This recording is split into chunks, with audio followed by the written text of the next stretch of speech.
saben, en esta primera clase, encuentro de neurología aplicada a la psiquiatría. Antes que nada, quiero agradecer a las autoridades de APSA que nos permiten estar acá.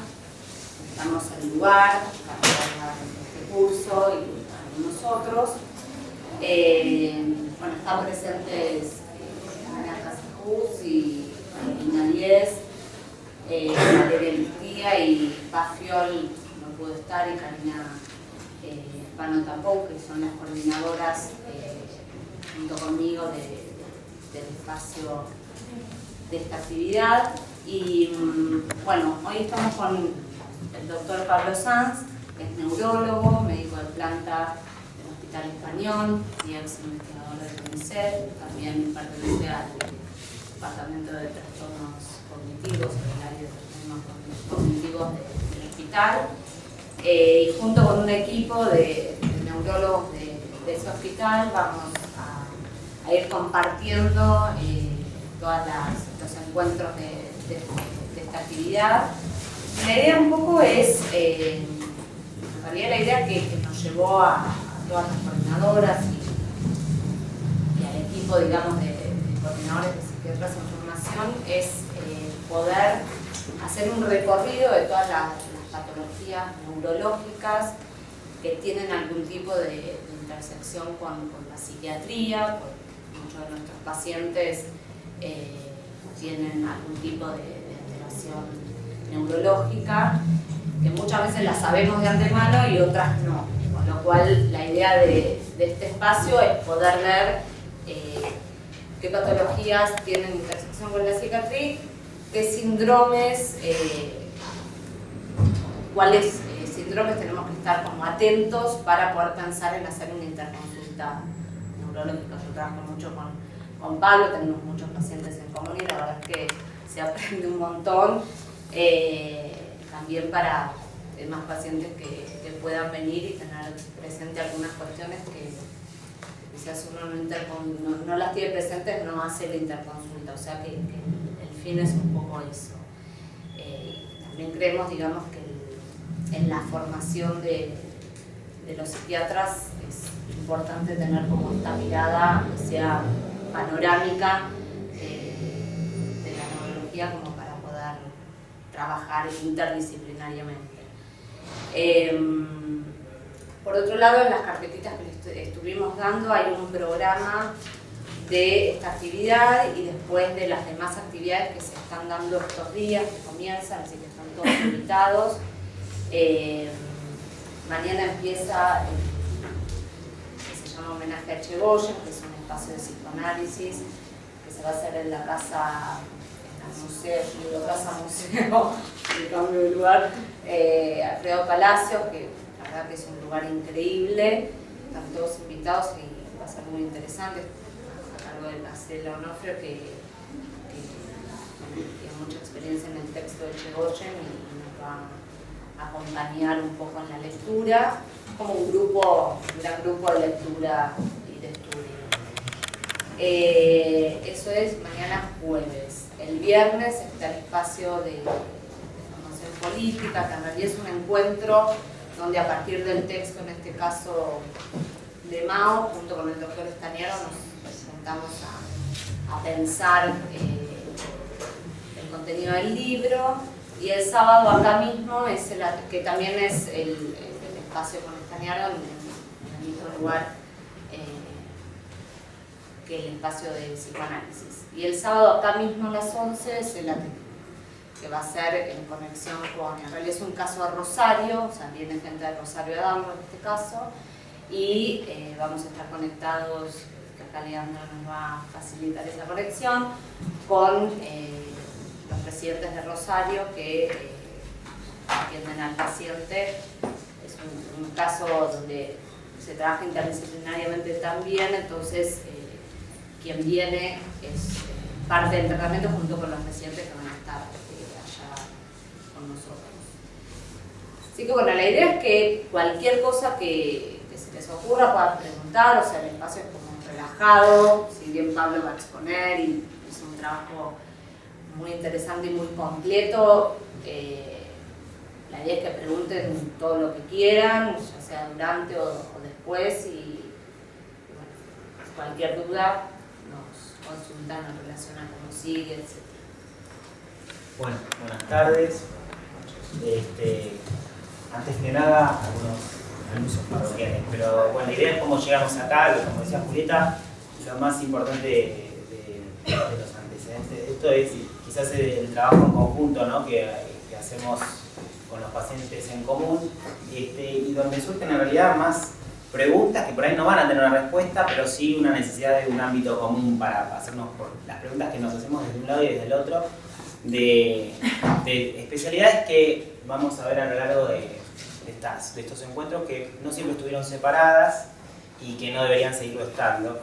En muchos lugares los médicos que estudian psiquiatría rotan por neurología y los médicos que hacen neurología rotan por psiquiatría, y vamos a ver que hay cosas que no son tan, los límites no son tan precisos, ¿no? Entre una y otra cosa.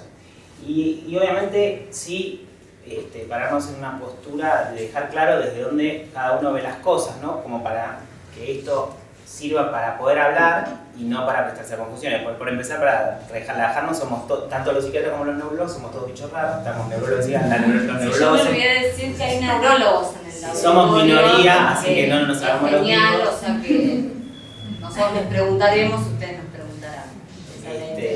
Pero bueno, muchas veces surge en la vorágine de la consulta, cuando uno no tiene tiempo para sentarse y disfrutar de las cosas que nos gustan, bueno, quiero que descarte causa orgánica. ¿Por qué me mandan esto? Y quiero que descarte, ¿y qué es orgánico y qué no es orgánico? Y bueno, y de todo eso que no va a tener una respuesta, porque mentiríamos si dijésemos que estos encuentros que van a plantear, no sé si objetivos, sino un lineamiento, van a responder a esas preguntas, pero sí, por lo menos vamos a abrir esas preguntas para ver si podemos armar un trabajo en conjunto o hacer que se nos prendan banderas rojas cuando tenemos que pensar en patologías que no son de nuestro espectro de tratamiento. Es decir, cuando el neurólogo por lo menos debería llamar al psiquiatra y trabajar en codisciplina, que eso es lo más importante, no en multidisciplina, sino en codisciplinas. Y ese es el primer punto que quiero aclarar. Yo, hoy como neurólogo, no digo que sea la forma correcta de hacerlo, porque no sé si es la respuesta, pero me planto frente a una realidad. Desde mi perspectiva, todo lo que sucede en nosotros se da en un sustrato orgánico, ¿no? Entonces para mí siempre voy a buscar ese correlato. No siempre lo voy a poder encontrar, pero estoy obligado a hacerlo desde mi formación. Entonces, cuando a nosotros nos llegan estas preguntas bueno, tengo un trastorno conductual o anímico o afectivo, en el cual estoy interpretando un síndrome o no lo estoy interpretando, quiero descartar causa orgánica, y al neurólogo le llega eso, dice, no puedo hacer eso, porque nunca podemos descartar la causa orgánica. Podemos encontrar una lesión ocupante de espacio o una etiología que nosotros conozcamos de forma definida, pero no podemos decir que no hay un sustrato orgánico, nunca lo podemos decir, porque para nosotros siempre va a haber un sustrato orgánico, aun cuando no lo conozcamos. Entonces estos son algunos puntos en común que no son para pelearnos, sino para poder encontrarnos en este diálogo. Y desde esta que es mi postura, que digamos, en eso estoy limitado, es donde quiero planear el encuentro de hoy. La dinámica de los encuentros va a ser la siguiente. Hoy, pensando, nosotros somos médicos y no somos publicistas ni vendedores, por lo cual elegimos la clase más plomo para empezar. Hoy es una clase densa porque es una clase de topografía, pero la vamos a necesitar porque anclándonos en esta clase, de la cual no se va a pretender que ustedes sepan las sutilezas que se van dando, sino saber que existe esto, para saber que hay que pensarlo, vamos a ir retomando cada uno de estos temas en cada una de las clases que van a ser subsiguientes y que creemos que sí son espacios comunes seguros para la dinámica entre un psiquiatra y un neurólogo. Y esas clases en común que van a venir por delante son Parkinson y parkinsonismos, epilepsia, síndromes demenciales y después la presentación de casos que son comunes porque algunos no los tenemos resueltos y queremos ver qué nos parece a todos.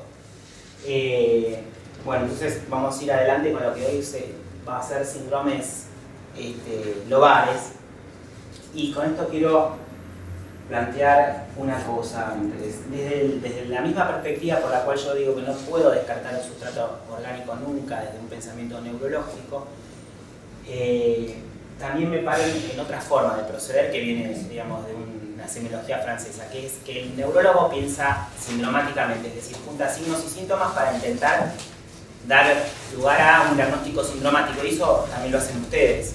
Pero pasa a un segundo punto, que es siempre buscar que ese diagnóstico sindromático responde a una topografía lesional. Y que si esa topografía lesional es definida y el síndrome está definido, nos va a ayudar a pensar en distintas etiologías que vamos a descartar para tener finalmente, cuando se puede, un diagnóstico etiológico. Y esos son los pasos que vamos a seguir en cada uno de las hipótesis que nos planteemos frente a un paciente. Síndrome, topografía y etiología. Bueno, el cerebro sabemos que es una unidad y las neuronas de este cerebro se organizan desde lo que fue la presión evolutiva y la filogenia de una forma muy organizada y tienen una somototopía muy característica, en donde va a haber un neocórtex que va a estar altamente capacitado y altamente especializado en funciones que nos hacen quienes somos, que nos hacen humanos. Y eso da diferencias funcionales a esa corteza cerebral. De los síndromes lobares que todos vimos en la facultad, nosotros no vamos a ver todos, sino que vamos a profundizar en aquellos que son terreno común de lo que queremos plantear como encuentros en común. Es decir, que vamos a hacer hincapié en aquello que es cognitivo, conductual y anímico. Existen diferencias, tanto a nivel de lateralización en el cerebro, como entre las regiones homólogas entre una y otra persona. Eso tiene que ver con la citoarquitectura del cerebro y con regiones altamente especializadas, que en realidad esto está en revisión, porque lo que se cree es que son circuitos que no tienen que tener una localización específica, sino un formato de funcionamiento específico. Es decir, que algunas personas pueden variar localizaciones y el cerebro está capacitado para tener neuroplasticidad y en caso de lesiones reformular todo eso. Por lo cual vamos a ir viendo lo más típico y la forma en que eso puede variar. Como en toda medicina no existe el 100%. Todos sabemos, desde lo que vino de la frenología inicial, vamos a tener una clase de integración en la que vamos a tratar de hablar de lo que es la historia de la neurología, la psiquiatría, la emergencia de la neuropsiquiatría, y todos conocemos las áreas de Broca. Estas áreas de Broca son algo mucho más evolucionado desde la teoría que aquella frenología que intentaba describir que toda conducta humana tenía un correlato rígido estructural. Por eso me refiero a que no quiero que la clase de hoy, que es una clase clásica para pararnos en algo clásico y de ahí partir, les haga creer que el cerebro es una estructura estática donde cada emoción, conducta humana tiene un lugar y en ese lugar radica todo, porque ese no es el sentido de hoy, ¿tá? Sino ir a los síndromes clásicos para de ahí ir planteando diferencias. Vamos a empezar con lo que se entiende por síndrome lobar. Nosotros sabemos que hay lesiones cerebrales focales, lesiones ocupantes de espacio de otro tipo, y que esto va a tener manifestaciones variables que va a depender de la ubicación de esa lesión, del tamaño de esa lesión y de la naturaleza de la lesión en sí misma. Y esto es lo que le da la patoplastia a cada una de las entidades.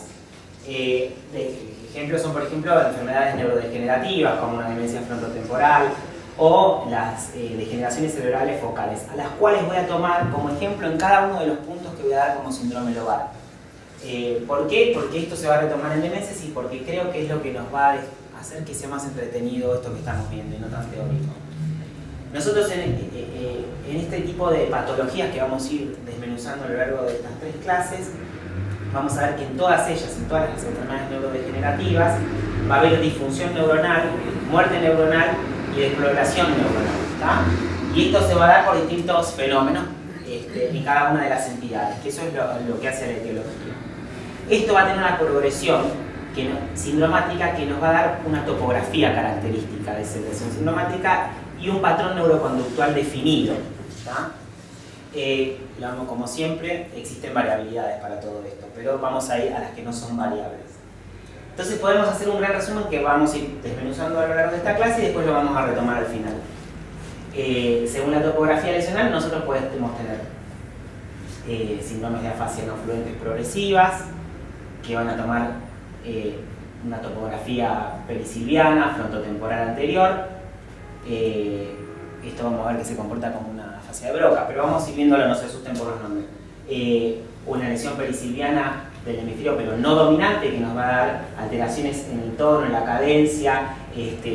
Son pacientes monocordes que no pueden musitar, digamos, van a ser de un registro constante, van a tener alteraciones en el ritmo también musical.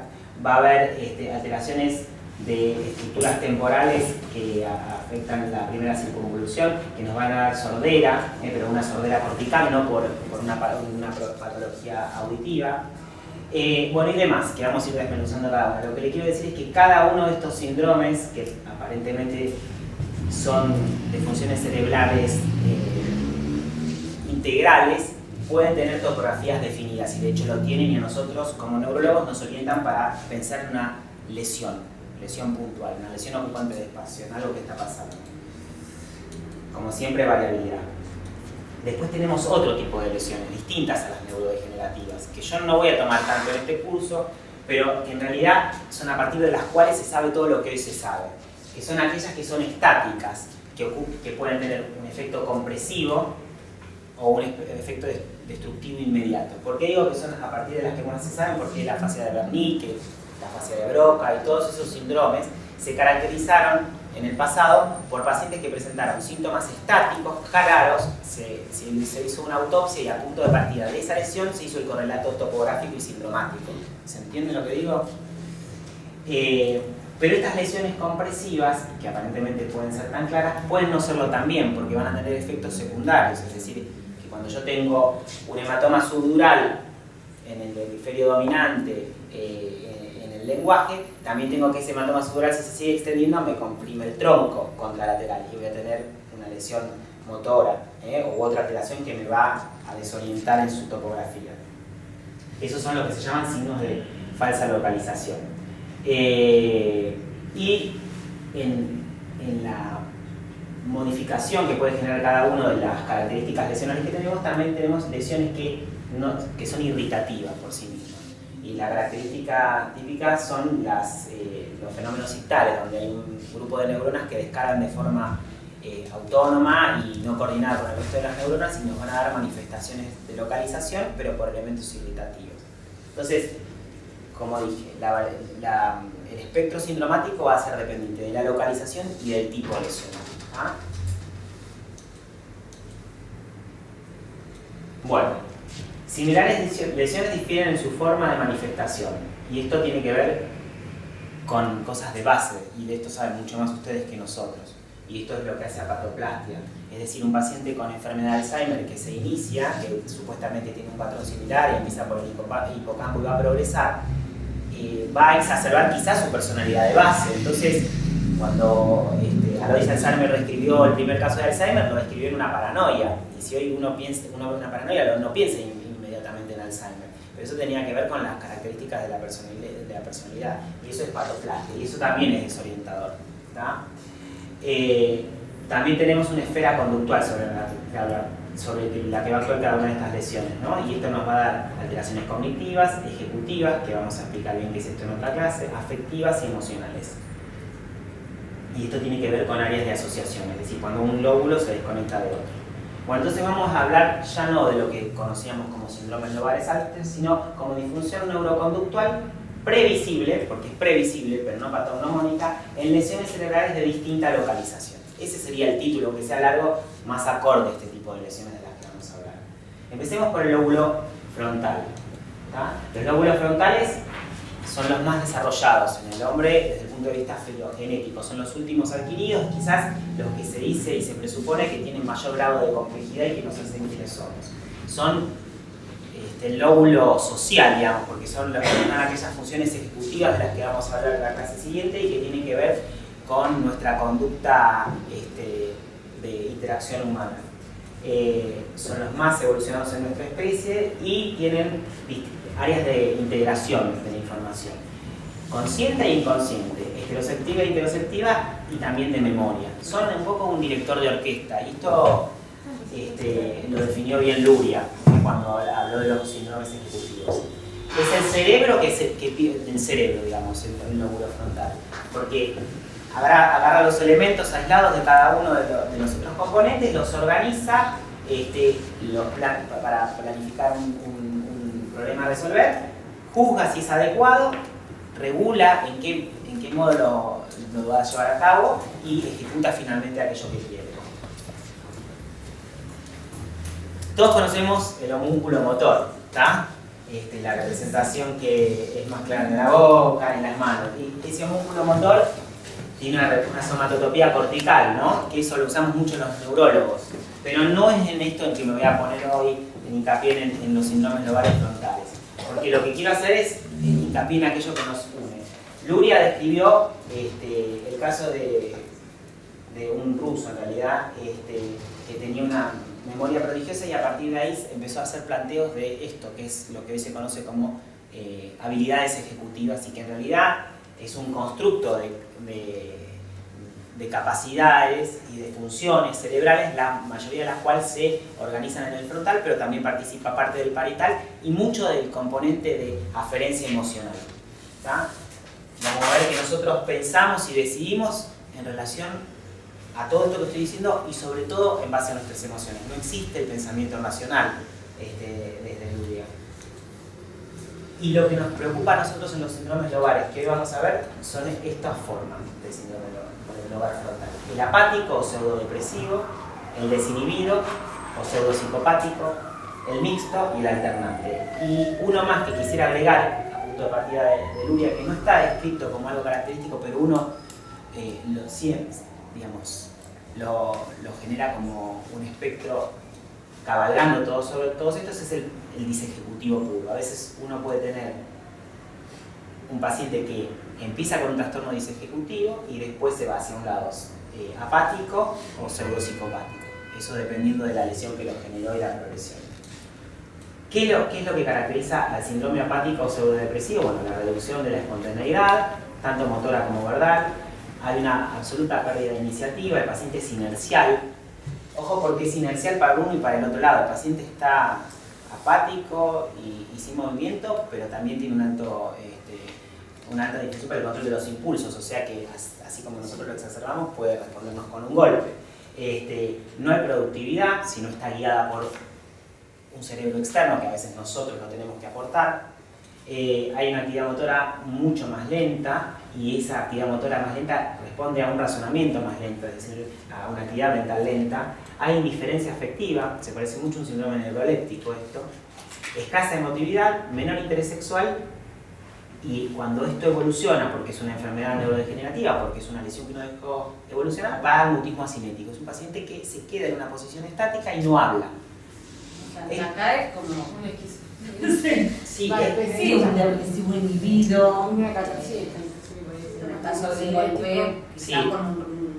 Lo que más nos va a alarmar es que yo creo que cada uno de estos síndromes, que digamos son un poco también para mojar el oído, como que los estoy buscando, va a responder a un montón de patologías, digamos. Uno va a ver reflejados en estos síndromes patologías catatónicas, esquizofrénicas, también de neurodegenerativa. Lo que pasa es que lo interesante de estas patologías que ustedes cuentan es que alternan. En un síndrome, digamos, si yo a un paciente le saco una cucharada de su región frontomedial, el paciente se queda estático en esto. Los pacientes que ustedes me están contando pasan por esto. Sí. Y alternan. Sí, claro. Por eso lo que cuando uno no tenía las fuentes diagnósticas que hoy tienen y veía esto, esperaba la evolución del cuadro y después le hacía anatomía patológica. Bueno, ese es el problema. Esto de alguna manera también fue lo que se buscó como terapéutica a partir de que se conoció esta topografía. Vamos a ver cuando vemos ejecutivo que el síndrome es pseudodepresivo porque en realidad es apático, el paciente no es negativo, pero el paciente no está triste. Fue la forma de tratar a los pacientes agitados en el pasado cuando no existían neurolépticos y uno le ablacionaba esta zona. Sí, no sé si vieron la película Desde el Infierno. Bueno, no sé quién. Desde el Infierno es de. No, pero está bueno saberlo. Sí, bueno, el paciente es la historia de Jack el Destripador y como. ¿Desde el Infierno o desde la No, desde el Infierno. Jack el Destripador y Johnny Depp, que es el actor, que se hace el investigador, y cuando lo encuentran, supuestamente Jack el Destripador, que es un médico, le ablacionan esto y quedan haciendo una cosa. Bueno, acá están, digamos, los sustratos anatómicos, topográficos de los que estamos hablando. Fíjense que las cirugías que se hacían en este tiempo, vamos a ver que había un personaje nefasto de pasado que hacía lobotomías inmediatas, hacía la transorbitaria, metía un estilete por acá, en el momento eran 5 minutos, ponía el paciente para arriba, ablacionaba toda esta zona y el paciente lo dejaba desafrentado, indiferente. Después, ¿cómo? ¿Acá en Argentina? No, en Estados Unidos. Muy famoso, después lo vamos a ver. Después tenemos el otro extremo, la forma de síndrome desinhibido o pseudopsicopático, y acá también ustedes van a encontrar correlatos con acá vamos a tener lo contrario, un paciente hiperactivo, con dificultad para tener ciertas conductas, mucho más impulsivo, pérdida de la autocrítica, el paciente no tiene no sé lo que está pasando, una conducta social inapropiada, estos son pacientes psicópatas, indiferencia porque no hay posibilidad de resonancia afectiva, entonces no se pueden poner en el lugar del otro, así como no sufren tampoco pueden tomar, si no es por hipocondría, resguardo de sí mismos, ¿no? Y en los extremos, el caso extremo, ya vamos la moria, la desinhibición y la promiscuidad sexual. Y la región... Un maníaco. Claro, sí, aún podría ser. Sí. Un psicópata. Si fuese una psicosis psicológica, diría del otro a este, del otro a este, del otro a este. Ahí, eso saben ustedes qué pasa. Y la región acá es frontoorbitaria. Frontoorbitaria y frontovasal. Por eso, como es frontoorbitaria, es que se hace la ablación. ¿Está?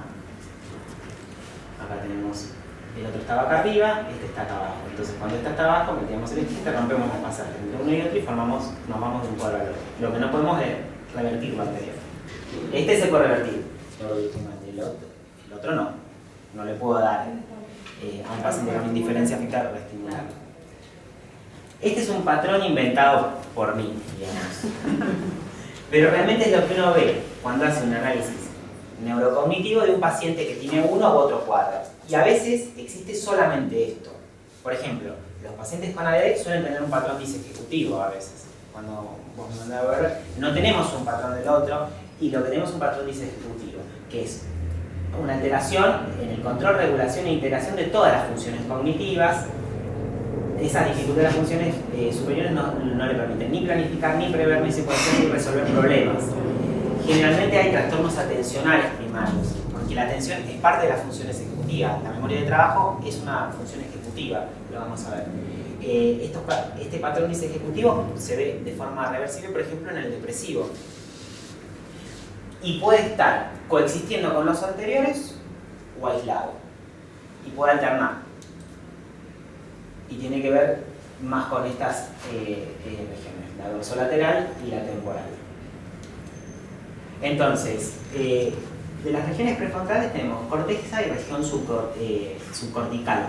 La región subcortical va a unir a esa corteza con el parietal, el temporal y el occipital. Y va a ser importante para la asociación. Nosotros podemos tener, por ejemplo, una disfunción ejecutiva, o sea, un síndrome disejecutivo por una alteración de la corteza que les mostré o por desafectar esa corteza con las otras áreas.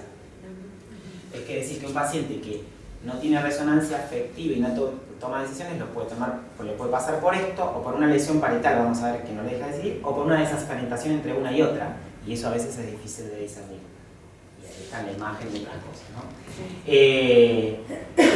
Todas estas áreas y las aferencias de estas áreas dan el mantenimiento de la atención, que yo les dije que es la parte de las funciones ejecutivas. La lesión prefrontal entonces da trastornos atencionales que dan imposibilidad de fijar nueva información en el almacén mnésico. O sea, me falla la memoria, pero no porque el almacén de memoria, el hipocampo esté mal.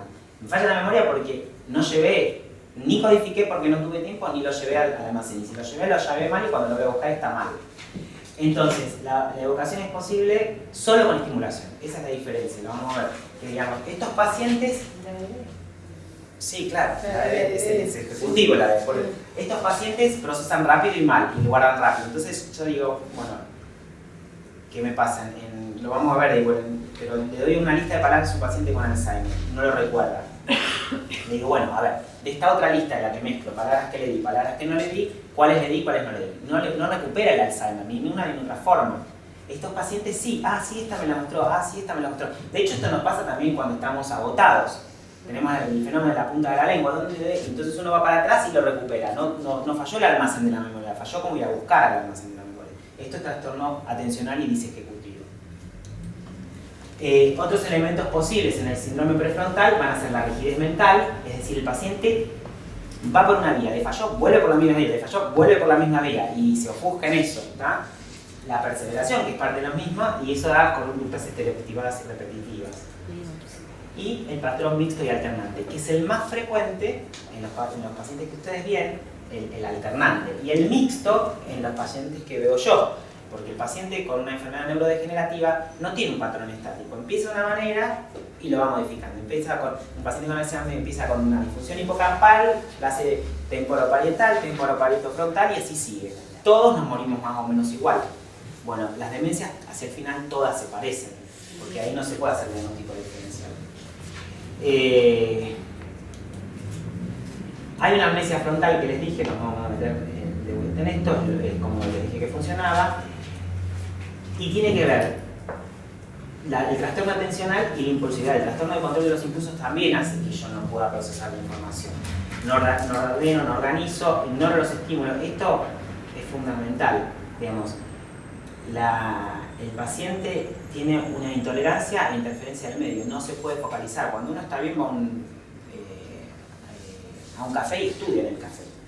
Estos pacientes vuelan una mosca y van a tener paraprosexia, es decir, un detrimento de la atención voluntaria por la atención involuntaria. Y no contextualizan.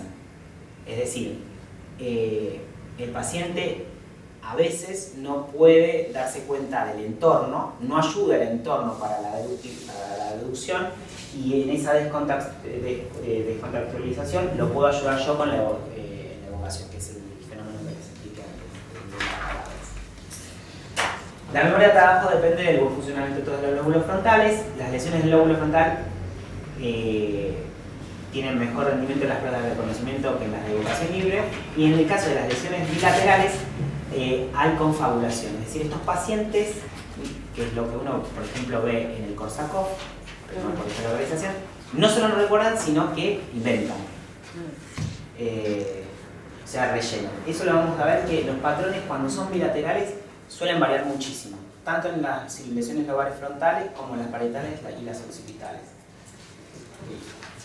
Entonces, en la corteza premotora tenemos una corteza prerolándica, se acuerdan que está en la cesura de Rolando, y ahí tenemos la motora primaria, la área motora primaria, y una región prefrontal.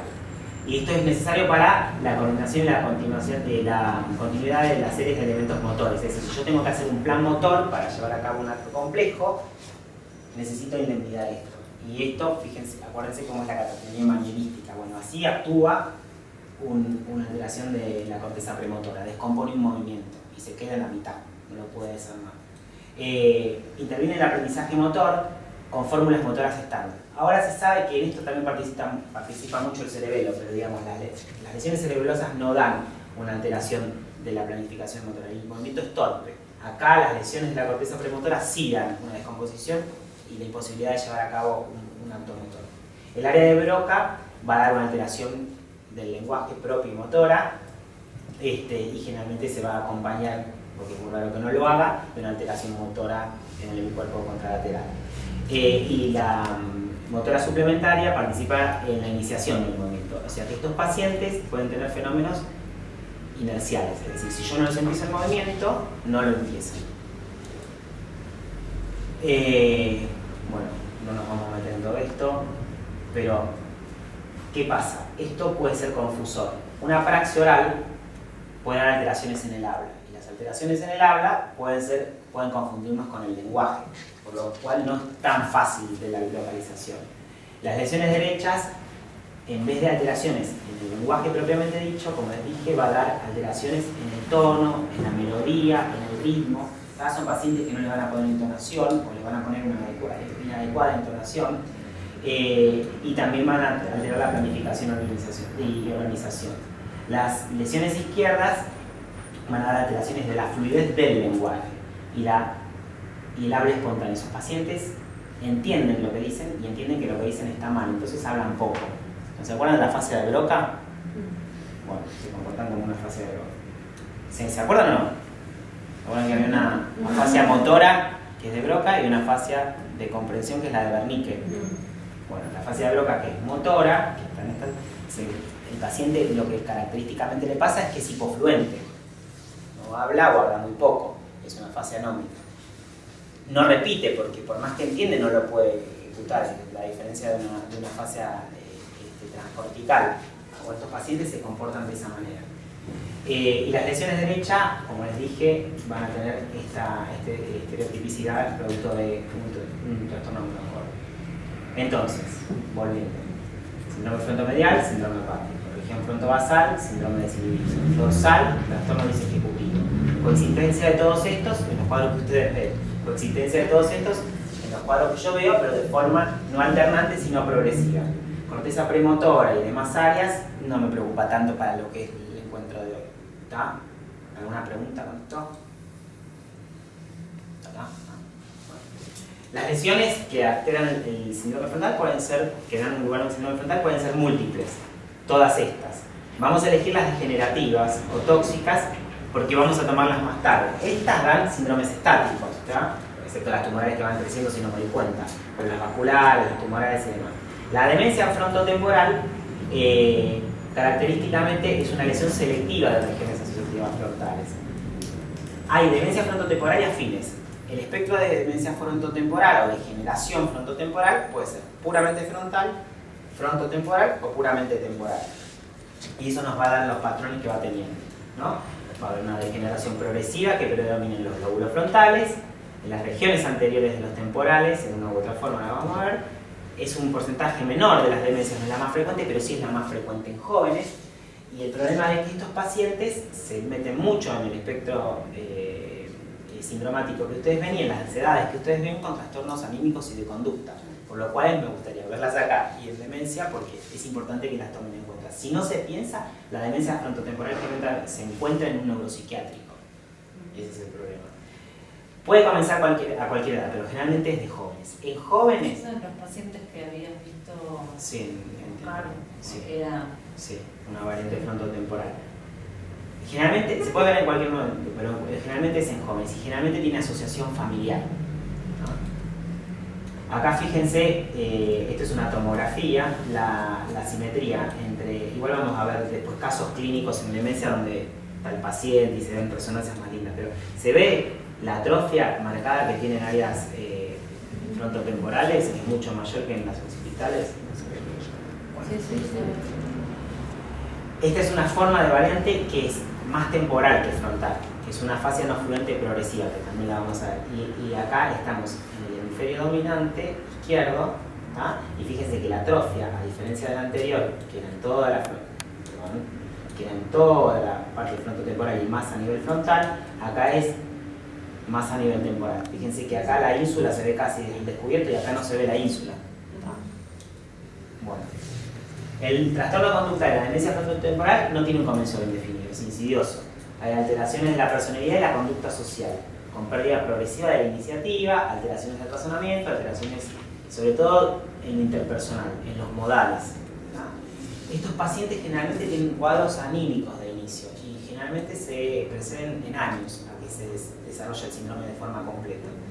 Hay negligencia en higiene, en el vestido y en otras responsabilidades. Y cuando uno dice, bueno, esto es típico, lo que encuentra es desinhibición, hiperactividad, distractibilidad y apatía.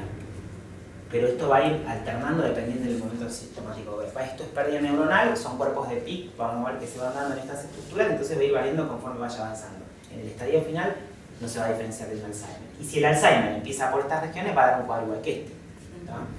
¿Quieres contar un poco cómo estaba ese paciente? Como para tener un ejemplo, ese o cualquiera.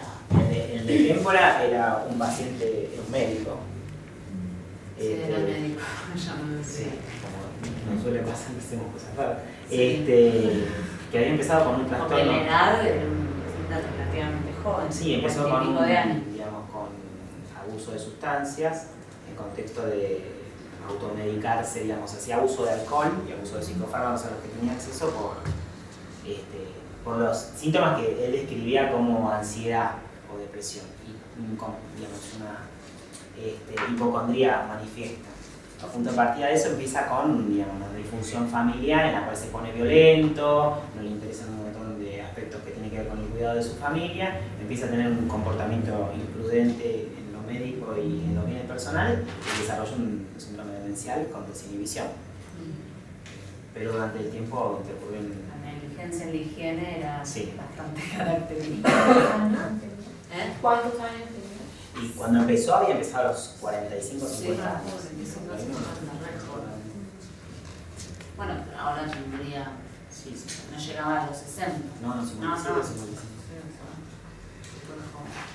El trastorno conductual, bueno, generalmente se ve consumo de sustancias, no solamente alcohol, porque los pacientes buscan el efecto benzodiazepínico del alcohol para bajar un poquito.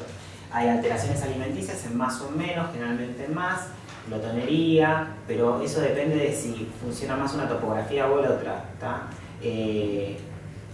Conductas de utilización, eso es muy característico, y si esto es todo lo que se ve en más. En menos, cuando predomina el tono apático, se rehusan a comer y en ese caso no ve la otra forma. La forma más frecuente de inicio es esta, porque es la que más, digamos, esto es una duda epidemiológica. Estos pacientes, ninguno de estos pacientes consulta. Estos pacientes los lleva a la consulta en la familia, porque no los pueden manejar. Y lamentablemente es terrible para el grupo familiar.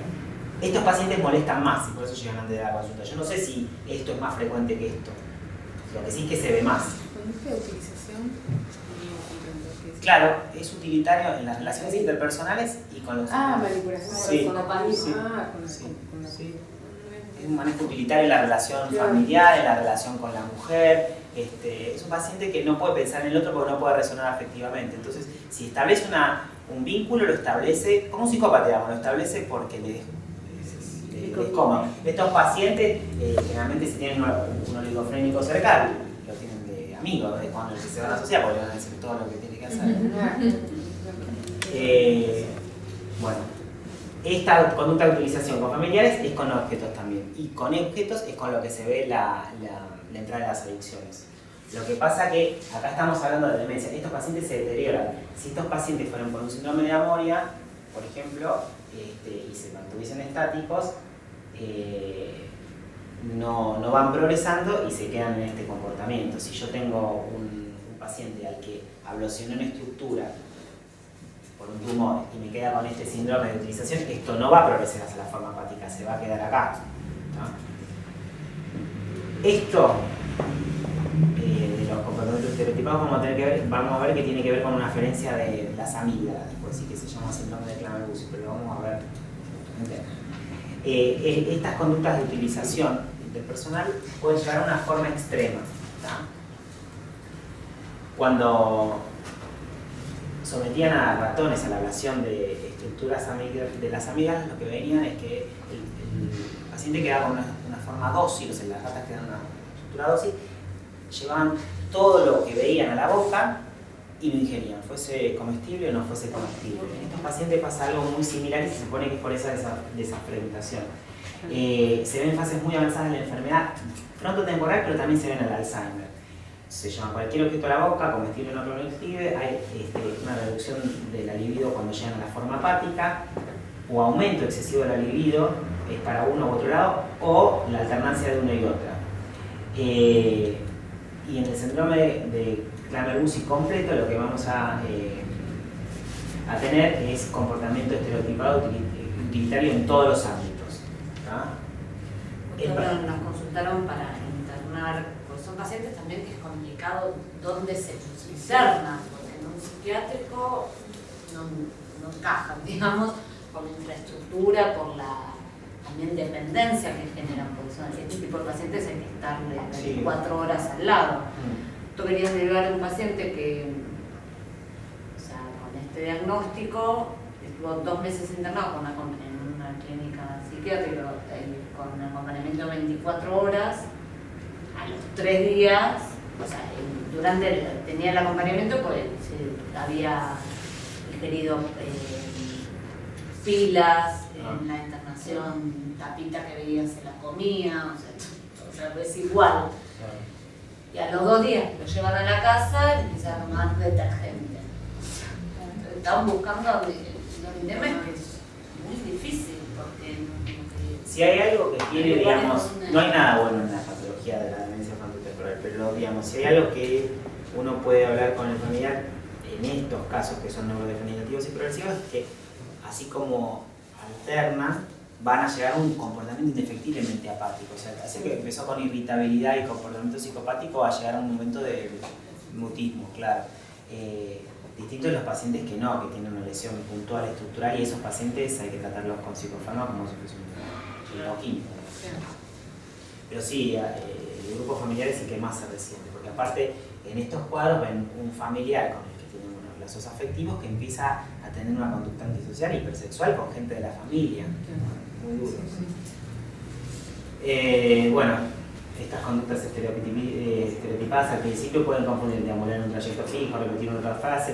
Los pacientes con demencia de Alzheimer también tienen esto, porque tienen una afección del frontotemporal. El tema es que ¿qué predomina? Es como todo.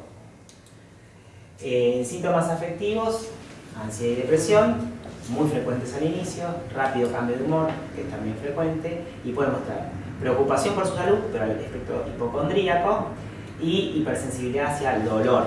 Es el paciente que se quejan por una y otra cosa, diciendo que tienen algo. Y esto lo pueden confundir mucho con hipocondría, con histérico, ¿no? Y nada, pueden, digamos, en la entrevista son sutiles, pero son siempre desinhibidos. O si uno es frecuente, uno está haciendo un movimiento y dice pelota bandera, repetir, pelotudo. Digamos, son chistes que pasan desapercibidos, pero están. El paciente está desinhibido desde el inicio. También está negativista. A cada una de las pautas que uno le da va a estar negativista. O sea, al principio es muy sutil, después se va al cuadro. Y finalmente evoluciona como lo que decíamos, indiferencia emocional y apatía, un síndrome neuroléptico. El trastorno cognitivo ejecutivo va a tener desinhibición también, latencias muy marcadas, es decir, uno le va a dar una prueba para unir letras con números en orden alfabético y numeral, reconoce cada uno de los elementos, pero es recontra lento y tarda en empezar. Uno lo inicia y procesa muy lento. Es impersistente en la evaluación neurocognitiva. Estos pacientes hay que hacerlo en un consultorio recontra cerrado porque van a volar una mosca y se van a distraer. Si tienen un error, lo van a omitir o van a justificarlo por otro lado. Y el error va a estar en la planificación, en la organización, en la secuenciación, en la abstracción y en la flexibilidad. Es decir, estos pacientes tardan mucho en empezar a resolver un problema si es que lo resuelven. Y si lo empiezan a resolver y nosotros le marcamos que está mal, vuelven a cometer ese error. Entonces uno dice, bueno, si te fue mal antes, ¿por qué no probás con otra estrategia? Lo hacen porque nosotros se lo dimos. Le volvemos a cambiar eso y no vuelven a cambiar el error. Después vamos a ver que hay algunas cosas útiles que lo pueden hacer en la entrevista, como es la FAB. El déficit de atención y los errores preservativos son verbales y no verbales y están más frecuentes en el extremo apático.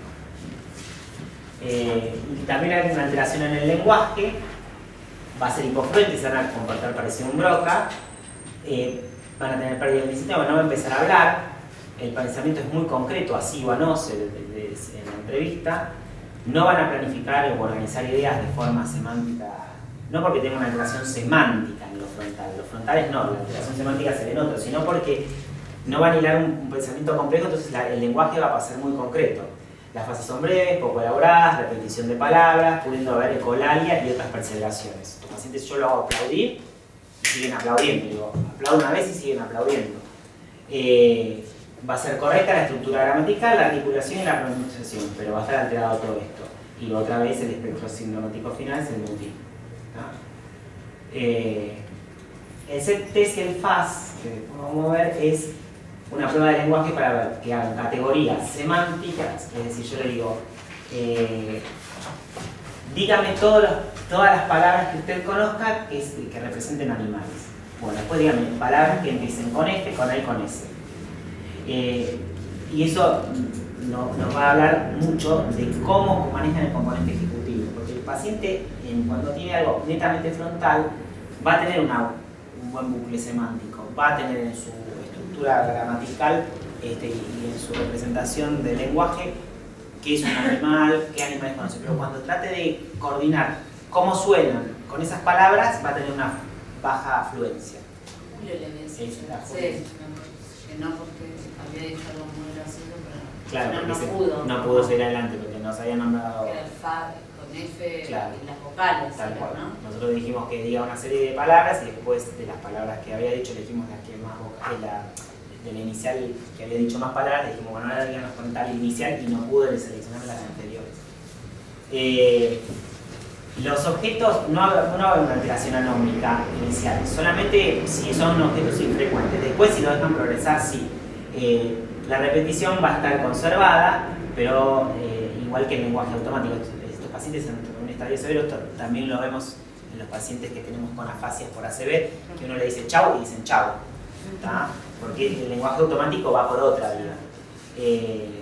Y la comprensión está alterada solo ante la necesidad de asociación o secuenciación mental. Pero ellos van en serio, porque están en un área frontal motora, no en el área de comprensión. No vamos a meternos en cómo se ven en la escritura y en la lectura, pero va a predominar este mismo patrón. El reconocimiento de los números también va a estar correcto, pero van a poder, van a hacer bien un cálculo, pero no van a poder aplicar una estrategia simple como salgo con 50 pesos y tengo que comprarme tal cosa y tal otra, cuál compro primero y cuál me queda. Bueno, una aplicación simple de un cálculo aritmético no la van a hacer. Restar. Claro. No, digamos, el paciente por ahí puede hacer un cálculo, pero no puede saber si le va a quedar plata después de gastar en colectivo para poder comprarse unas frutas y salió con 5 pesos. Claro, de ejecutivo. Claro, es dice ejecutivo, no es un problema de cálculo, es un problema de cómo utilizar esos elementos. Entonces,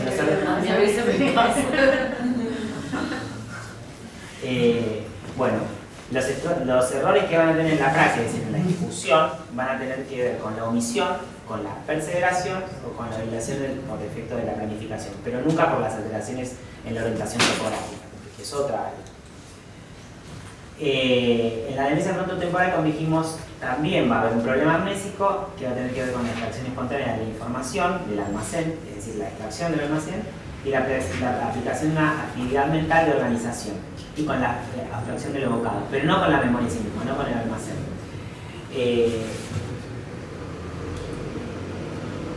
Hay otras degeneraciones cerebrales focales distintas de la frontotemporal como espectro, pero del mismo grupo sintomático. Después no me importa la etiología, sino que vayan viendo cómo nos vamos moviendo. Nos vamos del frontal en un área motora, un área más que tiene que ver con el lenguaje en sí mismo. Entonces ya no vamos a tener un espectro tan frontal, sino más temporal, ¿tá? Frontotemporal. La atrofia cerebral circunscripta, que se da en alteraciones progresivas de una o pocas funciones cognitivas, en un área circunscripta que se llama afasia progresiva primaria, evoluciona generalmente una demencia frontotemporal, pero se inicia de forma sintomática distinta. Y también nos habla de un síndrome lobar. Es una atrofia progresiva de la región pericidiana del lóbulo frontal y del polo temporal del hemisferio dominante. Es decir, que conecta lo motor con el conocimiento del lenguaje. Estos pacientes van a tener mayor manifestación del lenguaje que de tipo conductual. Estos pacientes al inicio casi no van a tener manifestación conductual. Es decir, no nos vamos a dar cuenta al inicio por la manifestación conductual. El comienzo también es la misma patología, porque son la misma etiología pero de distinta topografía. La evolución va a ser gradual, va a haber una alteración que va a tener que ver también con la estructura del lenguaje en lo motor, van a ser hipofluentes estos pacientes, van a tener un muy bajo nivel de fluencia del lenguaje, van a sacar preposiciones del lenguaje, palabras de enlaces, van a tener errores fonémicos, van a inventar palabras, van a decir una palabra por otra, y van a intercambiar fonemas en esas palabras. Eso lo van a mantener también en la escritura, el mismo patrón. Pero como es del lado dominante y no del no dominante, el tono y el ritmo van a estar conservados. Acá el rendimiento también va a ser mayor en las pruebas de SET que en las FAS, porque también tiene un componente ejecutivo, porque seguimos en el área frontotemporal. Hay dos variantes de la fase progresiva primaria, que son la nartra primaria progresiva y la musia progresiva o aprosodia. Esta será el lado no dominante. Entonces, en vez de alterar el componente del lenguaje en sí mismo, me altera el tono del lenguaje. Pero es una variante rarísima, pero es lo mismo. ¿Qué sería el tono del lenguaje? Claro, es Claro. el paciente, viste, cuando te dan una clase todo en un mismo tono y te quedas acorde. bien monocorde. Y no se, aparte de no poderlo ejecutar, no se va a dar cuenta de las diferencias. Y también va a ser, en la resonancia afectiva también va a ser monocorde, no va a ser un paciente emocional. Porque lo que tiene que ver con el procesamiento de lo emocional y de la contextualización tiene que ver más con el hemisferio derecho que con el izquierdo. Pero eso se va a solapar un poco con el síndrome parietal. Acá, lamentablemente, estos síndromes coexisten uno con otro. Bueno, ¿se entendió hasta acá? Entonces hay variantes frontales, variantes temporales. Después vamos a tomar cada una en demencia. Y cada una va a tener un patrón específico. Las más temporales más del lenguaje, las más frontales más de la conducta. Vamos a lo temporal, puramente dicho. Funciones de la corteza de asociación del hemisferio derecho, en los lóbulos temporales, reconocimiento y comprensión del material no verbal, discriminación visual fina, organización de datos complejos, formulación de planes multifacéticos. En el hemisferio derecho vamos a tener desorientación espacial, se altera esta región, y función para reconocer objetos fragmentados, es decir, el paciente reconoce uno por uno, pero en una imagen de Luria, ¿se acuerdan de la imagen de Luria? Que era es una imagen típica en la que la mujer está lavando los platos y el hijo está subido en una silla que se está cayendo. Entonces describe cada uno de los pasos, pero uno dice, bueno, esta mujer está haciendo otra cosa y el hijo se le está por caer. No contextualizan una imagen. Alteración de la discriminación de los olores, alteración de la memoria no verbal y amusia para aspectos perceptivos. Del lado izquierdo va a tener disnomia, es decir, va a nominar mal, otras deficiencias mésicas verbales, en la memoria que tiene que ver con lo episódico, es decir, con lo semántico y la memoria a largo plazo. La fascia va a ser no motora, sino de comprensión en este caso, porque lo que hacen es no comprender, o sea que son hiperfluentes estos pacientes. Hablan mucho pero no se entiende nada. Y no tienen una alteración para la manipulación y aprendizaje manual, que tiene un extremo que vamos a ver. Entonces, si afecto el temporal en cualquier hemisferio, alteración en la localización de estímulos, discriminación entre estímulos de uno y otro lado, agrafestesia, esos saben que yo le escribo en el lado contralateral de la lesión y no entiende lo que le estoy escribiendo. Inatención al lado contralateral, esto estamos ya. Un segundito. En el hemisferio derecho tenemos apasia constructiva. Acá está. No, me fui por está dando el cuadro que lo va a resumir todo al final. Volvemos entonces. Manifestaciones de las lesiones temporales. La circunvolución temporal superior bilateralmente da sordera cortical. Estos pacientes no entienden lo que les está pasando y no son conscientes de lo que están pasando. No pueden procesar la información del lenguaje y no saben. Es parecido a lo que pasa con la ceguera cortical en el occipital que vamos a ver, que es el síndrome de Anton. El paciente ahí no ve y fabula, porque cree que ve, y acá lo mismo. No entiende lo que escucha y no lo sabe. ¿Y eso por qué se da? ¿Por qué se puede dar bilateral? Y puede ser un infarto lateral, por ejemplo, por un arresto cardíaco, puede ser una enfermedad degenerativa, puede ser un proceso infectológico en un HIV, por ejemplo, inmunodeprimido. Sí. Esto por eso responde a cualquier, no es etiología específica lo que estoy diciendo. La parte lateral superior en cualquier hemisferio da paracusis, es decir, el paciente deforma lo que escucha, alucinaciones auditivas, pero simples, elementales, y si se dan en el hemisferio dominante, ahí puede haber alucinaciones más complejas, es decir, un tema musical completo, digamos, no completo, es decir, con ritmo y demás. En la temporooccipital vamos a tener agnosia visual, si no va a interpretar lo que ve, y no va a tener alteraciones de la localización espacial. No es un problema de visoespacialidad, es un problema de entender lo que ve, de lo que ve. Y la sustancia blanca subcortical va a ayudarnos en la localización porque nosotros, más para nosotros, pero vamos a ver un defecto campimétrico que nos va a hacer pensar en este síndrome. Este era el extremo que había dicho, de las temporales y de las frontales también, el síndrome de Clamarucci, que ya no lo vamos a volver a ver, pero también estos pacientes lo pueden presentar porque una y otra están conectadas a la amígdala. La otra forma está en una fase progresiva primaria. La otra forma de alteración temporal es la demencia semántica. O sea, si la fase progresiva primaria es una fase progresiva hipofluente, la demencia semántica es una fase progresiva hiperfluente o confluencia normal, porque el paciente no tiene información, pero no comprende y dice cualquier cosa. Se parece más a un Wernicke, ¿entiende? La atrofia también es una atrofia cerebral circunscripta, hay una alteración progresiva de una o pocas funciones cognitivas, pero también evoluciona a 10 años a demencia. Todas estas, hay muchos médicos que sostienen que son una misma entidad, ¿tá? Igual que el Parkinson y la enfermedad por cuerpos de Levy, ¿tá? Que vamos a ver. Son espectros de una misma enfermedad. Están los lóbulos temporales y predominan el izquierdo, ¿tá? Se ve ahí que esto es más atrófico que esto. El correlato funcional está en la memoria semántica, es decir, hay en el almacenamiento de objetos y hechos y conceptos sus nombres y su significado, ¿tá? De todo esto se ocupa la memoria semántica. Y la alteración, en consecuencia, va a dar un trastorno selectivo de la memoria semántica. Y el ejemplo típico es la demencia semántica. Entonces, vamos a tener una fascia fluente o hiperfluente progresiva con alteración de la comprensión del lenguaje en vez de la expresión, con importante repercusión sobre el resto de las funciones intelectuales. Entonces, estos pacientes, por el DSM-4, cumplen enseguida criterios de demencia, porque están inhibidos de cualquier componente social. Aun cuando estos pacientes tengan un buen comportamiento, puedan no mostrar actividades desinhibidas y la memoria en sí misma esté bien fuera de lo semántico.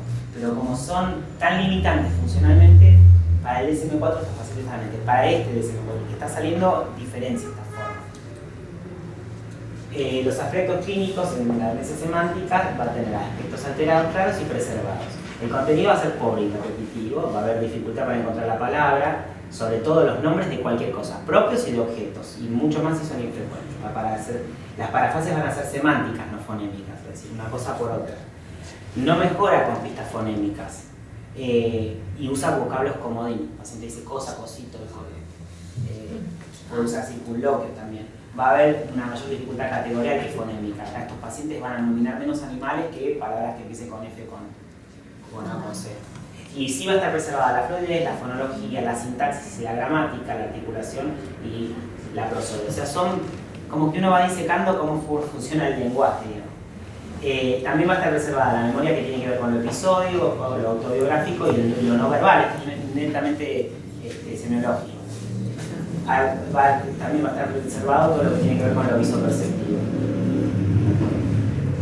Va a haber una dificultad en la comprensión, una comprensión de números y cálculos que va a estar relativamente conservada. La lectura en voz alta puede ser normal, pero sin comprensión, o sea, habla bien, pero no entiende lo que dice. Y la escritura muestra el mismo patrón. Y lo mismo, el caso de la atrofia bilateral, síndrome de Clamarucci. La forma final evolutiva es la fase global, de todas. Las dos, la demencia semántica y la otra. Y la demencia frontotemporal evoluciona en apatía y afasia, en autismo aquilítico. Y las dos formas de demencia temporales, que son la progresiva primaria hiperfluente y la semántica, se van a una fase global. Hay variantes topográficas, hay una forma que se llama prosopagnosia progresiva, que es más clara que el perro verde, yo nunca vi ninguna. Y es una dificultad gradual y selectiva para reconocer rostros conocidos. Es decir, hay una conservación de lo visual y de los elementos de otras categorías, como animales, flora igual, pero el paciente no puede ver caras. Ahora, lo que uno sí ve es que los pacientes con frontotemporal... ¿Conocidos o...? Prosopagnosia, o sea, vos no reconoces rostros, ni conocidos ni no conocidos. Si vos le das, de hecho, esto se utiliza mucho como prueba para la frontotemporal en sí, porque acá yo le estoy molestando que se puede disecar selectivamente, pero como les dije, la demencia frontotemporal evoluciona todo esto como un espectro común. Entonces, una de las pruebas que uno utiliza mucho en la demencia frontotemporal es mostrarle rostros que tienen que ver con animosidad, o con Julio, mostrar fotos de gente enojada, fotos de gente contenta, y le dice que una unos con otros y no se puede dar cuenta de la resonancia. Pero aparte le dice que le muestra una serie de rostros y después le dice que identifique esos rostros con otros, como ayuda clave. Estos pacientes se acuerdan que la facilitación los ayudaba, porque es un trastorno psicótico. Con la cara no, porque tienen prosopagnosia. No puede, es un limitante de esta región topográfica el no reconocer rostros, y es característico. Es un trastorno modal específico y se cree que es secundario, una agnosia asociativa y una dificultad al acceso del enneagrama amnésico visual de rostros. En realidad, esto es forzado, es una hipótesis, pero no se sabe por qué. Otras posibilidades a las degenerativas pueden ser vasculares y tumorales, y acá sí es más frecuente de verlo. Si uno tiene una lesión topográfica acá, uno sí puede ver su prosopagnosia. Lo que yo digo que es atípico de ver es la prosopagnosia progresiva. Bueno, acá tienen la atrofia bitemporal, ¿no? Fíjense que acá es marcada. ¿Qué? No le queda nada. Bueno. Lóbulos parietales. ¿Alguna pregunta? Vamos para lóbulos parietales. ¿Te parece que vamos bien o quieren que vaya un poco más lento? Exacto. ¿Va bien? Igual todos estos, Piden. claro, todos estos temas ya digo, son bastante densos, son plomos, nadie cree que ellos van a estudiar, digo, van a recorrer sindromáticamente esto, es para saber que hay topografías, el síndrome es que remedian una topografía. Y cada uno de estos cuadros que yo estoy contando y que por eso elegí como ejemplo, los vamos a retomar en cada una de las clases que veamos. En los lóbulos parietales tenemos una circunvolución postcentral, en la región postrolándica, o sea, por detrás del rolándico. Recibe impulsos somatosensitivos contralaterales y su lesión en consecuencia ocasiona anestesia en la parte contralateral del cuerpo. Esto es lo que nos orienta a nosotros los neurólogos cuando hacemos la evaluación. Digamos, estaría bueno que ustedes se ayuden con eso, digamos, de tocarlo al paciente o revisarlo porque ayuda mucho. Si uno se guía nada más que lo cognitivo es difícil. La corteza de asociación al lóbulo parietal, que es la intersectora parieto-temporo-occipital, es la más rica desde el punto de vista histológico, tiene una función complejísima e integra toda la percepción sensorial, sobre todo táctil y visual, y se necesita para la conciencia del entorno, contextualiza todo el entorno, y esto da relación a lo espacial, objeto, todo lo que tenemos alrededor, y el uno con el alrededor. O sea que exposición del cuerpo en el espacio y riesgo por eso. El correlato clínico de estas lesiones, entonces, que es más notable en el cuerpo contralateral, pero no necesariamente va a ser en el contralateral, uno a veces lo va a ver también en el ipsilateral, es dificultades para localizar estímulos, alteraciones en la discriminación entre dos estímulos, a la vez simultáneos, agrafestesia, como la que vimos, que describirle en la parte del cuerpo contralateral de la lesión, problemas para reconocer objetos por el tacto, pero sí los nominan bien, si el paciente lo ve y lo nomina, lo toca y no lo reconoce. Eso es muy importante tomarlo en cuenta cuando uno evalúa. Cuando evalúa lenguaje, el reconocimiento tiene que evaluar lenguaje y no le dice qué es esto y se lo deja tocar al paciente. Dice qué es esto y se fija. Después le da otro objeto para que lo toque y no lo mire, porque son cosas que van a ser o del frontal, o del temporal, o del parietal, distintos.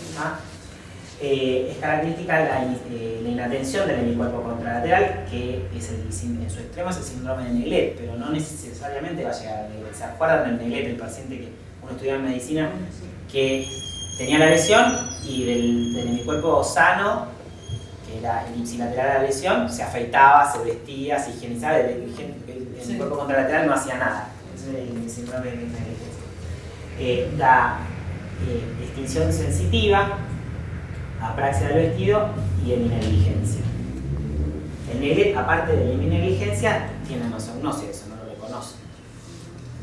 Dominancia derecha, en el caso de la dominancia derecha tensional, tenemos lesiones parietales derechas o lesiones izquierdas. En las derechas vamos a tener apraxia del vestido y apraxia constructiva.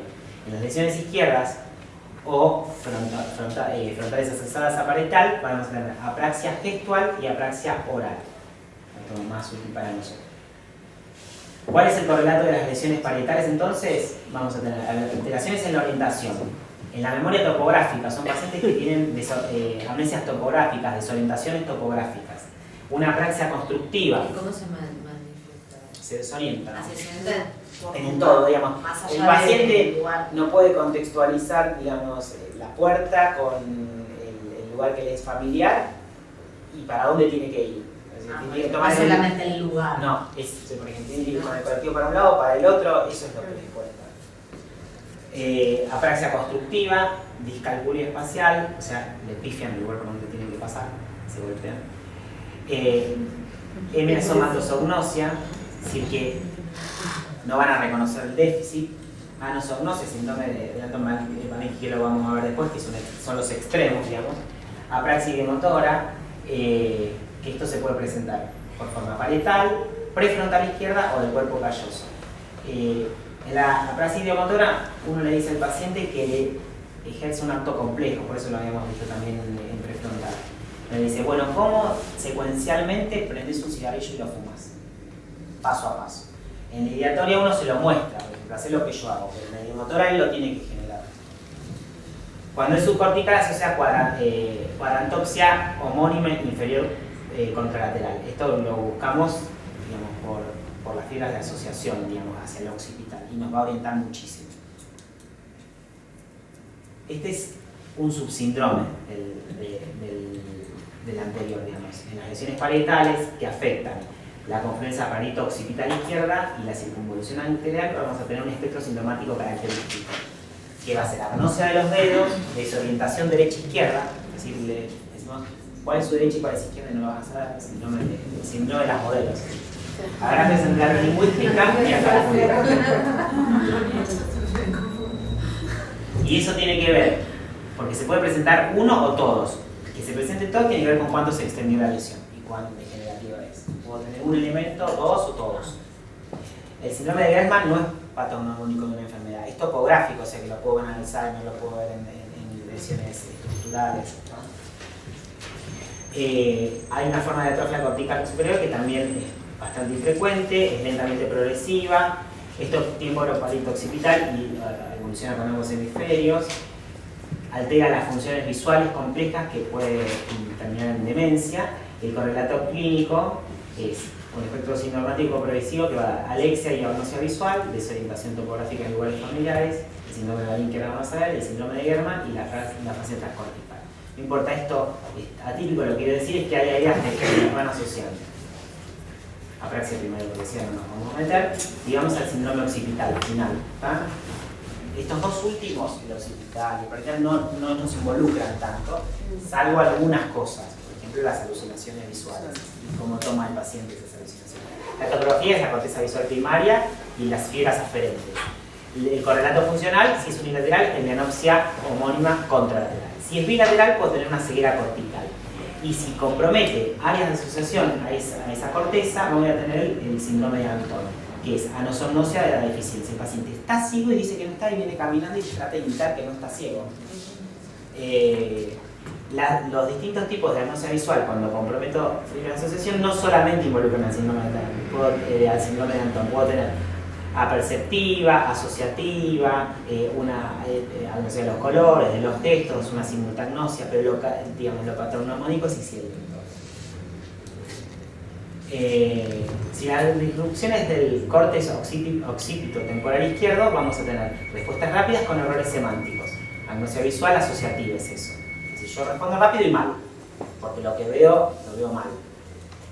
Afasia óptica, son nombres medios mezclados estos, pero bueno, se les dice así, que es incapacidad para nombrar o describir lo que se ve. En realidad es una afasia, no es una afasia, esto es una agnosia óptica, si se puede decir. Pero todo radica en la alteración de la percepción visual, eso es lo que quiero decir. Anomia de los colores, no puedo diferenciar esos colores, dislexia y acalculia. Si la disrupción es del córtex occipito temporal izquierdo, pero acá es bifrontal bilateral, va a tener respuestas lentas, laboriosas, sin errores semánticos. Agnosia visual aperceptiva y prosopagnosia, que es lo que vimos antes. Y si es la confluencia a derecha, va a tener ilusiones visuales, acromatopsia. Las ilusiones es lo mismo que ustedes, la ilusión es la deformación. Y nosotros, que en realidad ustedes también le dicen lo mismo, la alucinación para nosotros es el conocimiento de que lo que se está viendo no es real. O sea, la que ustedes llaman alucinación para nosotros es una pseudo-alucinación. Un paciente que yo me dice que lo está viendo a Dios, yo le digo, bueno, pero Dios no está, y sigue sosteniéndolo, para nosotros eso es una pseudo-alucinación. Nosotros llamamos a las alucinaciones a la percepción incorrecta de un objeto que no es real, pero con conocimiento de eso. O sea, Claro. Es como una que puede ser crítica. claro. La alucinosis. Claro, sí. Nosotros, sí, hay una. Claro, nosotros porque alucinosis En le decimos. psiquiatría, alucinosis Es para los fármacos, le decimos para sí, tóxicos. pero se utiliza, como dice Julieta, cuando tienen conocimiento. Estoy viendo algo, pero sé que no puede ser que Claro. lo esté viendo. Y la pseudoalucinación es cuando el paciente alucina y dice, estoy viendo algo dentro de mi cerebro. Eso es una pseudoalucinación. Es decir, que no está en el mundo exterior, sino que lo que alucina, auditiva o visualmente, lo tiene dentro, no en relación al mundo exterior. Pero es una alucinación y una alucinosis. Esas son las diferencias en psiquiatría, que es igual que el problema Sí, cuando deberíamos hablamos unificarlo. de delirium y de delirio, Sí. ¿no? Que cuando... Sí, nosotros le decimos delirium, por eso vamos a Sí. tener una clase de eso, que cuando hablemos de síndrome confusional, al Aunque, delirium sí, le decimos a hacer síndrome confusional y el analogías delirio de- al trastorno del contenido de la No, a veces conciencia. sí, es igual. La alucinación, lo que pasa es que la alucinación, que el paciente se da cuenta que no es real, pero la sigue percibiendo, juega mucho más a favor de organicidad. Claro. O volviendo a lo que es organicidad, pero digamos. Claro. Y la ilusión puede pasar a alucinación para nosotros en cualquier momento, pero es una deformación de un objeto real. La alucinosis, nosotros le llamamos a una alucinación que tiene un sustrato tóxico metabólico. Bueno. El espectro del Balin, que dijimos que era uno de los extremos sintomáticos, ya estamos terminando, se da en lesiones extensas y bilaterales de la confresa pareto-occipital, como vimos las del medio, que le pegan a los dos lados. Y tiene una tendencia a dejar la vista fija en un objeto. A la orden no va a responder, es decir, dificultad para dirigir la mirada en respuesta a una orden. Pero tiene una indemnidad de la motilidad ocular. Es decir, yo lo puedo por... Sí, las pruebas las da bien, pero no lo puede hacer. En realidad se comporta como una ataxia óptica, una forma de parálisis. Y no puede relacionar elementos de una escena tampoco. Y esto confunde un poco con el síndrome que vimos antes. Pero son todas áreas de asociación. Acá es donde se empiezan a solapar. A ustedes les pasa lo mismo. Las psicosis empiezan a parecerse. Bueno, acá pasa lo mismo, digamos. Acá traje algunos ejemplos, ¿no? de negligencia, negligencia, ¿no? Pero bueno, fíjense la simplificación, esto supuestamente era un texto. Y acá hice un poco un resumen, pero prefiero hacer, dejar el tiempo, el espacio abierto, acá un ejemplo de dislexia, una disgrafia.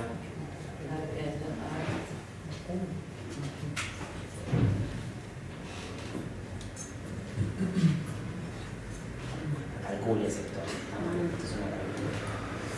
Bueno, no sé si... Bueno, hay otro ejemplo, ¿no? Esta es una lesión, una degenerativa, un infarto bastante extenso, como para que sea bien evidente. Lo que sí vea la próxima vez porque en demencia tenemos bastantes imágenes para ver. No se ven muy bien, por ahí las traemos en compu, en algo. Pues como que se pierde resolución. Bueno, recordar entonces que si bien todos tienen un correlato tomográfico sintomático, lo más importante es que pueden tener variabilidad, eso depende de la etiología que vamos a pensar, y que las más variables son las que ustedes ven. Así que siempre está abierto el campo a que lo debatamos en conjunto. Esto que es un plomo, realmente es un plomo, no es un plomo para nosotros que hacemos neuro, me imagino que para ustedes es más plomo todavía.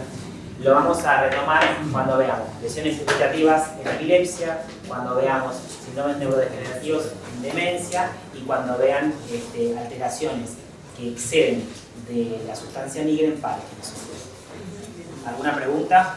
Yo quisiera retomar un planteo problemático que hizo Julieta respecto al manejo tanto de internación como de medicación, porque no tengo ningún tipo de experiencia en eso, en la demencia frontotemporal con la hiperoralidad, porque los primitivos casos murieron precisamente por ingesta de plásticos y tóxicos.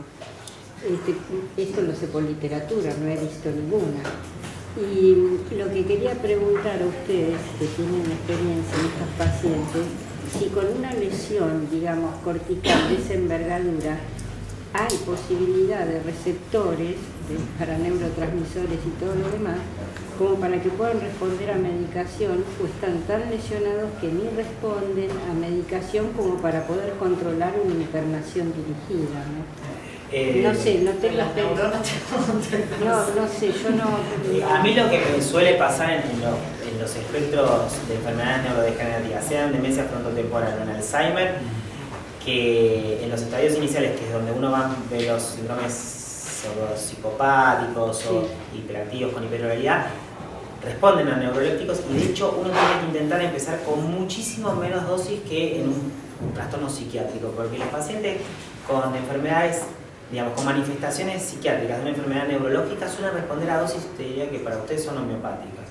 Yo, los pacientes con Alzheimer nunca supero los 15 miligramos de olanzapina. Ahora, yo digo una cosa. En las frontotemporales uno no tiene más que el tratamiento sintomático y sí responden a neurolépticos. Uno trata de eso va a hablar más Gianaula, de las consecuencias de neurolépticos en pacientes de este tipo y bueno, sobre todo en parkinsonismo. En donde más problema tenemos por ahí es no en esta demencia puntual, sino en la demencia por cuerpos de Lewy, donde si uno le da neurolépticos, yo decía más que nada para la internación, como planteaba Julieta, ¿no? Porque si de repente en una internación un psiquiátrico, si responden a medicación como para controlar la impulsividad y la hiperoralidad, bueno, podría ser un elemento, pero si no... El tratamiento en la frontotemporal es netamente sintomático y uno intenta solventar efectos adversos. Por lo cual uno primero intenta tratar, o por lo menos debería intentar con estabilizadores del ánimo para controlar los impulsos y dejar los neurolépticos, o sea los antipsicóticos, porque en realidad está mal dicho, no tendría que usarse neurolépticos antipsicóticos atípicos, pero la realidad es que uno cae siempre en antipsicóticos porque son muy desinhibidos y es lo que más lesiona al grupo familiar, que en definitiva es el cuidador. Pero sí responden. Lo que no responden son las conductas apáticas. Esas son muy reticentes. Y cuando el paciente se pone negativista... Y bueno, es lo mismo que la esquizofrenia, los síntomas negativos, que es donde no hay respuesta, tampoco mucha de la psiquiatría, es como que esta parte que, no sé, podría poner a pensar en qué es lo que está afectado, que no me acuerdo que explicaste, pero esa parte es la que no se puede como de alguna manera cambiar tampoco, por lo menos pasa en psiquiatría, lo que nosotros llamamos como síntomas negativos, que es el clásico síndrome, ese síndrome neuropático. No sé, es como donde no hay respuesta a nada. Un poco de rehabilitación, en teoría, pero un poco Me interesa, así no, es re difícil. Lo que pasa, uno intenta, yo no, digamos, me genera duda cuánto se puede decir que tiene de medicina basada en la evidencia ahora que está de moda cada uno de las interacciones que uno utiliza de, por ejemplo, estimulación neurocognitiva. Uno lo hace. Sí, supone por que eso. pero la verdad que le queda duda de cuánta neuroplasticidad hay en una patología neurodegenerativa de este tipo. Exacto. Y la realidad es que los pacientes con los trastornos más psicopáticos no se puede trabajar muy bien con la estimulación. Pero a veces la terapia cognitivo-conductual un poco más, y sobre todo lo que tiene que ver con dinámicas de labor, o sea, rutinas. Claro, sí, eso sí. Terapia ocupacional. Sí, la terapia ocupacional, bueno, vos lo ves en el tiempo, muchas veces son las intervenciones que mejor respuesta tienen. Aparte, es mucho más frecuente ver esto en Alzheimer, porque Alzheimer es lo más frecuente y Alzheimer puede tener formas frontotemporales. O sea, quiere decir no frontotemporal, afecta a todo, entonces puede tener un inicio atípico y ser de manifestación frontal y temporal. Y en esos pacientes la memoria condicionada está preservada hasta estadios finales. Entonces si uno los anima con rutinas a las que se fijan, esos pacientes causan la parte anímico e impulsiva y aparte se organizan para que cuando vengan los momentos en los que la memoria fracasa por completo para la higiene personal y demás, esas rutinas les favorecen, por ejemplo, llegar más tarde al pañal, tener problemas de alimentación con tóxicos. Entonces uno los condiciona para que la memoria condicional siga funcionando. Claro, hay que estar encima todo el día. Sí. O sea, los pacientes necesitan un contexto muy... volviendo al tema de la internación, es verdad que responden, hay veces que tardan mucho en responder. Tampoco sé bien a qué obedece eso. Tenemos pocos pacientes que han estado como que no sé si responden tan rápido. No, vos decís en la cuestión más. desinhibida, la desorganización conductual. Lo que uno ve a veces es esto, ¿no? No la fluctuación, sino la fluidez del cuadro. Uno siempre le queda la duda si es que se pasó, porque lo que suele pasar es que uno los medica, tardan en responder y cuando responden se van a la forma apática. Entonces uno sabe si es que los impregnó de antipsicóticos o que la evolución de la enfermedad, la historia natural, fue hacia un espectro apático. Yo creo que sí responden y responden a menos dosis que una patología psiquiátrica. Pero sí, tardan en responder y no se puede. Claro, no eso, cuando responden es como que se transforman, o sea, quizás... Pero no responden a más dosis, eso te quiero decir, responden a una dosis... Claro, para tardar, a veces se llega a dosis mayores donde después hay que... Y para atrás. Claro, pero mientras tanto, la sensación que cuesta, o sea, que tarda la respuesta. Obviamente algunos síntomas persisten, pero la desorganización es menor, la desinhibición. Lo que pasa es que acá están coexistiendo, como dijimos, un montón de síndromes, por ejemplo frontales. Entonces, cuando yo lo que entiendo es que cuando ustedes tienen un paciente psicótico, el cual lo estabilizan con un antipsicótico, el resto de los dominios cognitivos con los que cuenta ese paciente, uno dice, bueno, lo organizó el alopidorio. Lo organizó. En realidad, le bajó la productividad y todos los demás dominios que estaban acallados por eso pueden venir a salvaguardarlo. Estos pacientes tienen una disrupción de dominios múltiples, entonces uno le saca el componente psicopático, pero está lo disejecutivo, el déficit de lenguaje, entonces, ¿qué paciente queda, digamos?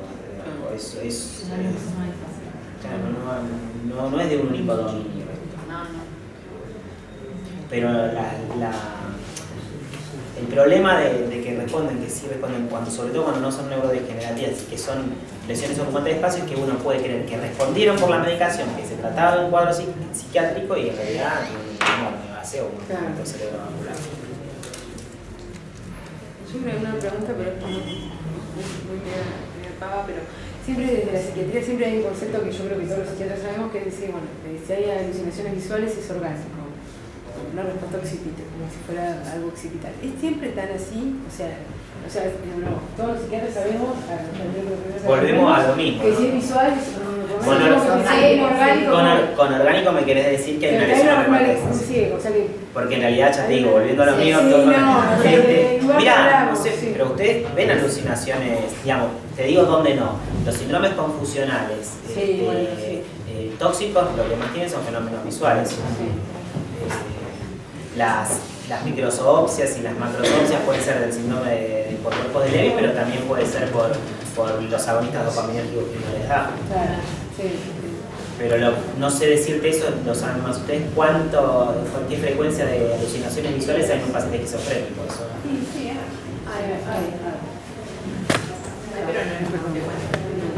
Lo que uno no ve generalmente en estos pacientes que ustedes, si bien es lo estructurado de esa alucinación y el delirio acompañante. Estos pacientes no tienen delirios tan producidos, tienen delirios muy burdos, tienen alucinaciones simples. Muchas gracias.